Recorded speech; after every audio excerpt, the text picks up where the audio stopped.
Alright guys, we're back for another Dokkan battle video. So, we have got a survey on both Global and JP Dokkan asking about the Dragon Ball Heroes collab. I just got done talking with the homie Goresh about any differences that might appear between the Global and JP surveys, because we have noticed this before. When they do surveys on like both Global and JP and stuff like that, occasionally there will be differences on the Japanese version of the survey, right? And sure enough, there was actually some differences here on the JP version. We'll go over that when we get to the certain spots. Definitely some good stuff in here, I would say, that could bode very well for the future, right? Because, you know, in previous surveys, they did ask us about, for example, Dragon Ball Heroes stuff.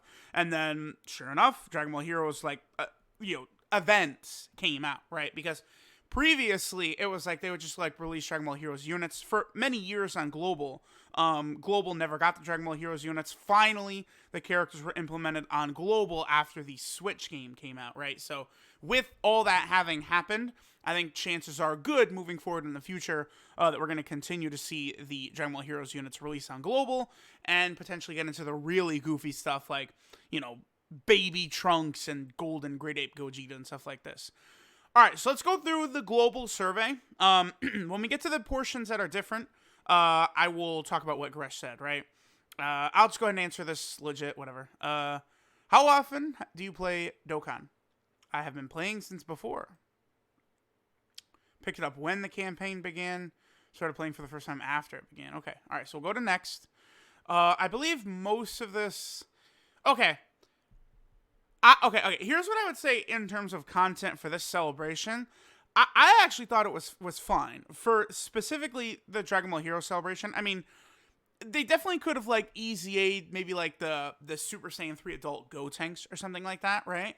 Like, an Easy 8 or something like that, but I thought it was good. A Dokkan event, a story event, and an Infinite Dragon Ball History stage was, quite honestly, more than I expected. So, I mean, just saying not nearly enough, I would say, is the correct answer people should make, because then it's telling them we want more content, which I certainly don't think is greedy or anything like that, right? Because I've made this distinction before that on Legends, I think just releasing characters is kind of enough, because it's a PvP-based game. New, Zenkai Gogeta or, LFUI Goku comes out, that's a ton of content, because you're able to get him, and then you're using him against other people. It's very exciting, right? It's like, Dragon Ball FighterZ or something like that. It's a competitive PvP-based game.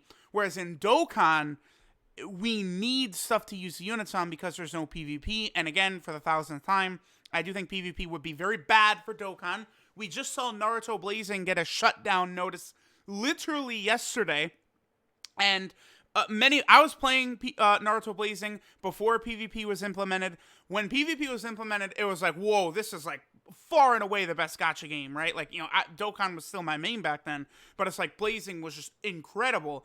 But the introduction of PvP caused it to where then they started really selling PvP. And here's units that are only good for PvP, and here's units that are only good for PvE, and just doing a bunch of stupid stuff like that. So my fear is that if Dokkan would then introduce PvP, we would begin seeing Dokkan Fest exclusives added in at a much more rapid pace, and just a lot of nonsense along those lines, right? So I would be very fearful of PvP. So because of that, we need a lot more PvE content, more, because just create, okay, so BoJack comes out on JP, introduces the new category, Space Traveling Warriors. With BoJack's banner and his category being added into the game, they also should have done a mission for the Legendary Goku event, beat it with just a full Space Traveling Warriors team. Just add another one of those missions to the Legendary Goku event. When they add that batch of Legendary Goku event missions, people are always very having a lot of fun doing that. So it's very easy for Dokkan to do content, right? Or I've talked about in recent videos, the time trials that used to be in Dokkan, right? The Nimbus medals, where it's beat the Kid Buu event in 2 minutes with an all hybrid Saiyan team and shit like that. They could definitely do more stuff like that. So answering not nearly enough probably is the correct maneuver right there. Honestly, I thought the Dokkan event was fine. I thought this was fine. I wasn't really a big fan of the story event, 2 stages or whatever. Like, nah, trash. No reason in particular. Any content is good, I guess. What collaboration events did I not think was so good? It was the story event. Too short. Too short is the answer right there. I'm going to say no reason in particular because I don't feel like typing, but too short. Did I summon? I did. Yes, I did. I summoned a little bit. Why did I decide to perform a summon? There was a character I wanted. That's correct. Character's stats and skills were appealing. That is also correct. I mean, Broly and, Broly and Vegeta were pretty good. Always give it a try when new characters release. That's correct. I max out every single character that comes out. So, I mean, I could click every single one here. Sure. All right, let's go ahead and move on. What are you looking forward to in the future? Okay, for Dragon Ball Heroes crossover campaign. Okay, and then now we talk about Dokkan now. Okay, so I think this is where things split off a little bit. On the Dokkan, like the JP Dokkan one, and then of course the global one. So this is the same, right? Obviously, click everything here. Please, everyone, I beg you. We want LRs. Obviously, we want EZAs, right? Like the Super Saiyan 3 Gotenks. Let me pull him up real fast. This guy is like really needed for like the Super Saiyan 3. Like Super Saiyan 3, there's only so many Super Saiyan 3s they could do and stuff like that, right? So this guy getting an EZA would be huge, right? He would be good on a lot of different teams. Crossover, he's on Kamehameha, Super Saiyan 3, Fusion, Hybrid Saiyans. If this guy... Okay. Let me actually pull up AGL Blue Goku. I've been slurping AGL Blue Goku relentlessly since this guy dropped with how unbelievable he is, right? So, look. This is Gotenks, 100% attack when performing a super attack. It's exactly what this Goku was before his EZA. Imagine if this Gotenks was 100% attack and defense now when performing a super attack, and then what if they just made him, he's exactly the same right here, except it's just crossover or fusion, one of the two. This Gotenks becomes a god, like a demon, because this Goku is pushing like 250k defense after he's super attacking, and he's buffing the entire rotation. Like, he's such a god. And, again, his prior, like, EZA passive is literally the exact same as this Gotenks right here. So, EZAs continue to be the best thing Dokkan has ever done. Events to recruit characters. Yeah, free-to-play characters are always good. Yes. Okay. This is also always good. Right now in my box, I think I have 816 characters, like actual just like different characters I could use in my box. I like 500 of those characters or even more don't even have any orbs, right? Like, we need so many orbs and so many good orbs that we need more events to get orbs. Yep. Yes, give us a Battlefield crossover version, Explosive Chain Battle crossover version. Oh my god, yes. Super Auto Road crossover version, yes. Yes, summons that feature release collaboration characters. Ooh, category summons and stuff. Yes. Okay, so imagine if, as part of the 6th-year anniversary, LR Mastered UI Goku, top legendary summon banner, but then they also drop a crossover category summon banner that would have, like, Super Saiyan 4 Vegito and Super Saiyan 4 Broly in it and stuff like that, so people could have another chance at getting them. That would be good. Yeah. Okay, so the global version talks about Dokkan Now Volume 3. Now here is where the JP version talks more specifically about which characters people would like to see come from Dragon Ball Heroes, and which characters they would like to see added to Dokkan specifically. Hold on, let's just quickly move through this. Characters we like to see. Yeah, okay. So this is in the Japanese version, but then they also ask us to specifically name characters that we want to see show up, right? Here, let me just say... I would want characters that have not appeared before. Okay, so on the Japanese version of this, for characters that have not appeared before, they specifically give examples. The 2 examples they give is Garlic Jr. right here. He is the villain from the first Dragon Ball Z movie. Actually, Garesh mentioned that they don't even actually say Garlic Jr. They just say Garlic. Garlic does have a father, but I mean, obviously they're not referring to his father, who's only shown in like shadow, right? Like they're referring to Garlic Jr., who's the villain of the first Dragon Ball Z movie. This movie is very good, by the way.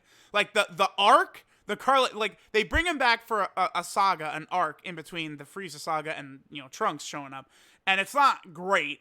Particularly because we see Goku, like Super Saiyan Goku, and then he's not in the arc, which definitely, I think, hurts it quite a bit. I actually watched this recently. The arc is not great, but the first movie is really good. I think it's very short, so it's only like 40 minutes long. It's super good. So like bringing Garlic Jr. into the game is something that needs to happen, right? Garlic Jr. would be on a number of different categories too. He'd be on stuff like Dragon Ball Seekers. He would be on Transformation Boost. They definitely could add like a Demon Clan like category or something like that include Demon King Piccolo, a lot of the Dragon Ball Heroes units, as well as also adding in like Garlic Jr. and other characters of that nature. Another character they specifically mention here is... This is it, right? Anaraza? It's just the... What is his name? Agnalaza? Oh, okay, yeah, Anaraza. Let's just go with Anaraza, which is the name that we all know.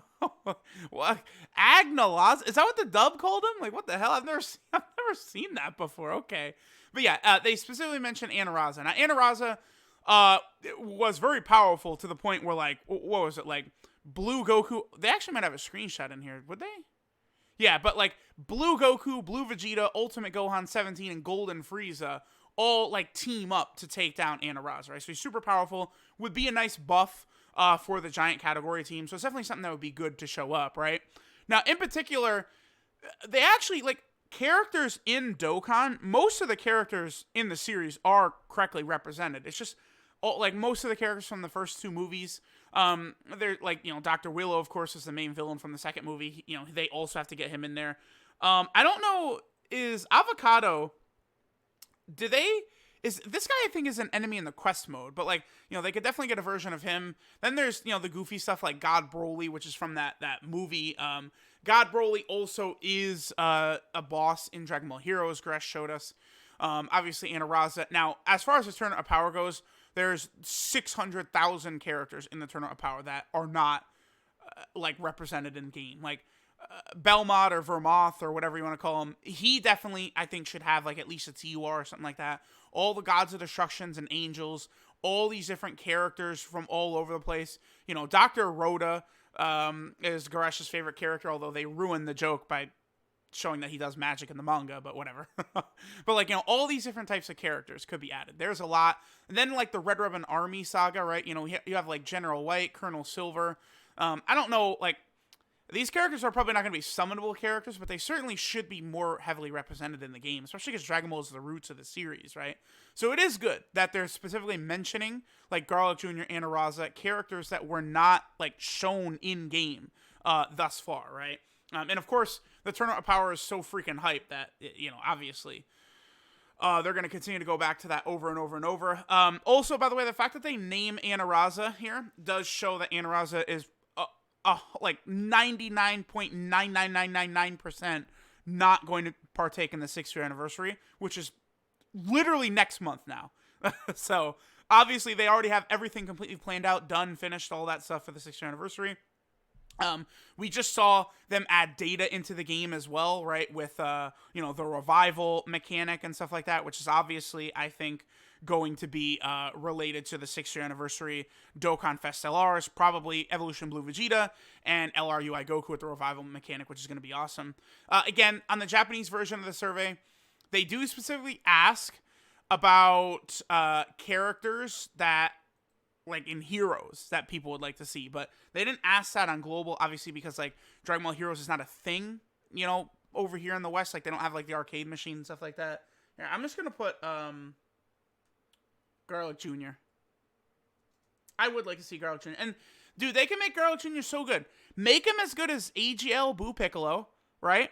And then toss Garlic Jr. on the banner with, like, LR Super Saiyan 2 Gohan, who's probably going to come in a couple days. That's all they have to do. That's it.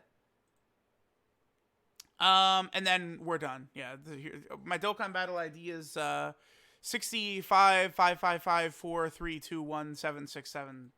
There we go. All right, so that is the entire survey. Again, the fact that they are specifically mentioning Garlic Jr. and Anaraza, I mean, that shows me we're probably going to see Garlic Jr. show up in 2021. I mean, there's no reason for them to just not have characters like that in the game, right? Like, he's a movie character. Like, Movie Bosses only has so many characters in it. And then, obviously, he has his little henchman from the movie as well as the Garlic Jr. saga, right? So, we're going to see what's going to happen. Definitely, the fact that they're mentioning, heroes and LRs, hopefully the next Heroes collab, we get, like, a summonable LR, like, Limit Breaker, Super Saiyan 4 Vegito as an LR or something like that would be very, very sick. So, let me know what you guys think. If you are on Global on JP, make sure you guys do fill this out correctly, because if you fill it out correctly, and you actually put in, you have to put in your ID, and then you're gonna get the stones. I think it's 5 stones.